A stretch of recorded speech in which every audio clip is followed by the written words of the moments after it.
Oi, gente! Foram 7 aprovações no plenário da Câmara esta semana. Teve aprovação de novidades na lei de trânsito, de ajuda para o setor esportivo por causa da pandemia, de regras para a inclusão bancária de brasileiros por meio da poupança social digital, da recriação do Ministério das Comunicações, de reajuste salarial para profissionais de segurança do Distrito Federal, Amapá, Rondônia e Roraima e de prorrogação de contratos de profissionais de saúde de hospitais federais do Rio de Janeiro.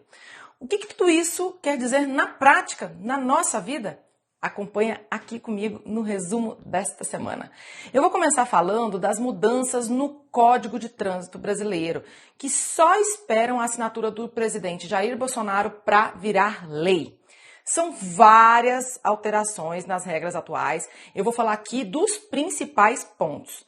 Para fazer a explicação, vou ter a ajuda do Cláudio Moura, que é consultor da Câmara dos Deputados na área de transporte e que acompanhou de pertinho todo o processo de criação dessas novas regras. Então, vamos lá.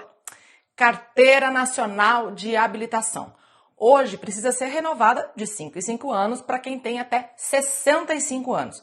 Como é que ficou? Essa mudança, que permite que as pessoas com menos de 50 anos façam a renovação a cada 10 anos.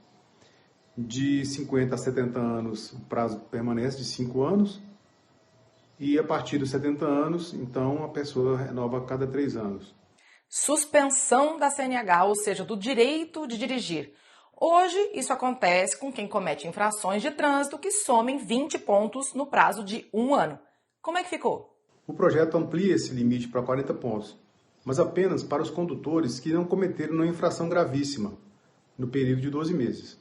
Se houver o cometimento de infração gravíssima, esse limite cai para 30 pontos. E se houver o cometimento de 2 ou mais infrações gravíssimas, esse limite é reduzido para 20 pontos e continua sendo o limite que hoje é estabelecido para todos os condutores. Ou seja, houve realmente uma ampliação para 40 pontos, mas houve, de fato, uma preocupação de que as infrações gravíssimas, que são aquelas que colocam mais em risco a segurança de trânsito, fossem limitadas. E esse limite de 40 pontos não se aplica quando houver infração gravíssima. Só para você lembrar, exemplos de infrações gravíssimas. Não parar na faixa de pedestre, ultrapassar na contramão em curvas, não reduzir velocidade perto de escolas ou locais com aglomeração de pessoas, dirigir depois de beber ou usar drogas. Enfim, se fizer 2 dessas infrações gravíssimas em 1 ano, fica sem a carteira de motorista quando alcançar 20 pontos, ou seja, a mesma coisa que hoje. Ainda sobre infrações. Vai virar regra, primeiro ter advertência para depois vir a multa. Mas não é para todo tipo de situação, não. Até hoje, o órgão de trânsito tinha a opção de aplicar essa advertência. E o projeto torna isso obrigatório. Ou seja, o cidadão, condutor, o proprietário, tem direito de ter essa pena de advertência antes da aplicação da pena da multa, quando ele não tiver cometido nenhuma outra infração no período de 12 meses anteriores ao cometimento de uma infração leve ou média. Também tem novidade para as motos. Está sendo permitido que os motociclistas trafeguem entre os veículos nos corredores, mas apenas em situações de congestionamento, quando o trânsito está parado, quando o trânsito está lento, mas desde que eles respeitem uma velocidade adequada, trafeguem devagar, respeitando os demais condutores, respeitando os ciclistas, pedestres. Então, assim, existe lá dentro desse projeto um regramento para que se possa trafegar nos corredores. Regra nova também para garupa das motos. Só vai poder andar na garupa quem tiver mais de 10 anos de idade. Isso por causa da recomendação de especialistas que apontaram que, menos que isso, a criança não tem estrutura física para ser transportada com segurança. Essa questão da estrutura corporal da criança também foi considerada para definir a questão das cadeirinhas nos veículos. Assunto que deu o maior bafafá lá no começo desse projeto, lembra? Houve uma diferença grande entre o que foi proposto pelo governo e o que acabou sendo aprovado pelo Congresso. O governo estava propondo que crianças com até 7 anos e meio fossem obrigadas a serem transportadas em cadeirinhas. E o governo também propôs que a multa pelo transporte de forma irregular fosse transformada em pena de advertência. O Congresso entendeu diferente. O Congresso acabou elevando essa idade para 10 anos ou até a criança atingir 1,45 m de altura. Ou seja, até completar 1,45 m de altura ou 10 anos, o que ocorrer primeiro, a criança tem que ser transportada em cadeirinha. E além disso, né, os parlamentares também mantiveram a multa que hoje já está sendo aplicada para o caso de transporte das crianças de forma inadequada. Novidades também para os motoristas profissionais. Dá uma olhada. O primeiro é a questão do exame toxicológico, que o Congresso resolveu manter o exame toxicológico para os motoristas das categorias C, D e E. Eles deverão realizar esse exame por ocasião da renovação da carteira e depois, a cada 2 anos e meio, eles terão sido submetidos novamente a esses exames. Se eles não forem aprovados nos exames ou deixar de realizar os exames, eles serão sujeitos a uma multa alta, né, equivalente a 5 vezes a infração gravíssima, né? Mas nesse caso, os motoristas apenas das categorias C, D e E, né, os motoristas de ônibus e de caminhão. Outra questão importante, e aí pega todos os motoristas profissionais, tanto os motoristas de ônibus e de caminhão, quanto aqueles que dirigem os carros menores, como os taxistas, eles serão beneficiados pelo aumento de pontos de limite para a suspensão da carteira, que passa de 20 para 40 pontos. E no caso desses motoristas, é independente da gravidade das infrações cometidas no período de 12 meses. Uma mudança considerada importantíssima é relacionada a acidentes mais graves, quando tem vítima com lesão grave ou morte depois de o motorista ter bebido ou se drogado. Dá uma olhada. Nos crimes de trânsito em que houver homicídio culposo ou lesão corporal culposa, em que o condutor esteja sob efeito de álcool ou outra droga, não é mais possível que o juiz converta a pena restritiva de liberdade, a pena de prisão, em pena restritiva de direito, como prestação de serviço comunitário ou doação de cesta básica. Entendeu bem? Matou alguém no trânsito depois de beber ou consumir drogas, não pode mais ter pena convertida em serviços comunitários. Vai ter que ficar preso. Bom, só mais alguns pontos que podem virar lei. Obrigatoriedade do farol aceso. Só nas rodovias de pista simples que ficam fora das áreas urbanas. Recall obrigatório. Quando a fabricante do veículo chamar, tem que levar. Os donos que não levarem seus carros para o recall não vão conseguir tirar o licenciamento anual. Acaba o intervalo de 15 dias para quem não passou no exame escrito para tirar a CNH. Acaba a obrigação de aulas de direção à noite. O Conselho Nacional de Trânsito, o CONTRAN, vai precisar colocar em consulta pública, ou seja, em debate aberto com a sociedade, novas regras antes de colocá-las em prática. Os DETRANs vão ser obrigados a avisar sobre o vencimento da CNH.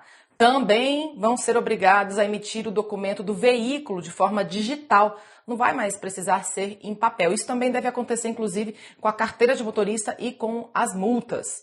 Aumenta o prazo de defesa prévia e de recursos contra infrações. E vai ser criado um cadastro de bons motoristas. Para que isso? Para poder beneficiar quem dirige respeitando a lei de trânsito. As seguradoras podem dar desconto no seguro do carro para esses motoristas, por exemplo. Ou o governo pode dar desconto no IPVA, quem sabe? Muita coisa, né? O que você precisa ter em mente? Todas essas mudanças precisam ser sancionadas pelo presidente da República e só vão valer na prática depois de 6 meses. Olha a avaliação da Associação Brasileira de Medicina de Tráfego. A lei aprovada traz avanços para a segurança no trânsito, nas áreas de educação, normatização, fiscalização e vou frisar as da saúde. É uma lei que vai na direção da vida. Bora falar das outras aprovações, né? Aqui prevê ajuda de mais de R$1,5 bilhão de reais para o setor esportivo por causa da crise criada pela pandemia de Covid, também é outra proposta que já foi aprovada por deputados e senadores e só espera a assinatura do presidente Jair Bolsonaro para virar lei. Esse texto traz uma série de medidas, entre elas a possibilidade do auxílio emergencial de R$600 para os profissionais ligados ao esporte e que ainda não receberam essa ajuda.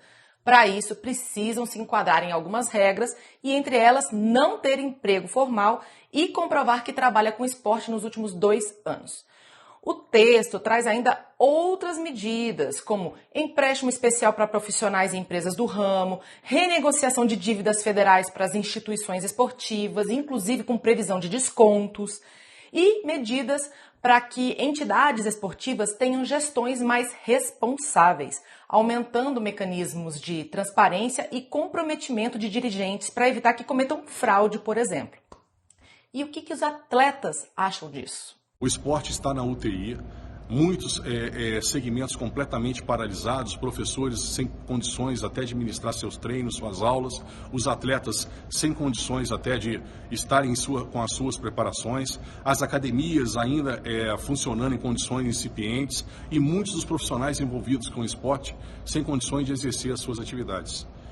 Os eventos estão cancelados, os calendários estão cancelados, as federações estão sem as suas atividades, sem suas receitas, os profissionais do esporte. Então o esporte está no momento necessitando de ajuda, precisando de apoio. E esse PL veio para isso. Agora eu vou falar rapidinho das medidas provisórias. Foi aprovada a prorrogação até o final do ano do contrato temporário de mais de 3.500 profissionais de saúde que trabalham em 6 hospitais federais no Rio de Janeiro. O que isso significa na prática? Que o atendimento à população não vai ser interrompido, ainda mais no meio da pandemia de Covid, né? Mas os parlamentares cobraram uma solução definitiva para a falta de profissionais nesses hospitais. Falta, inclusive, que faz com que cerca de 700 leitos estejam fechados. Os deputados também aprovaram a recriação do Ministério das Comunicações, o 23º órgão com status de Ministério do governo Bolsonaro.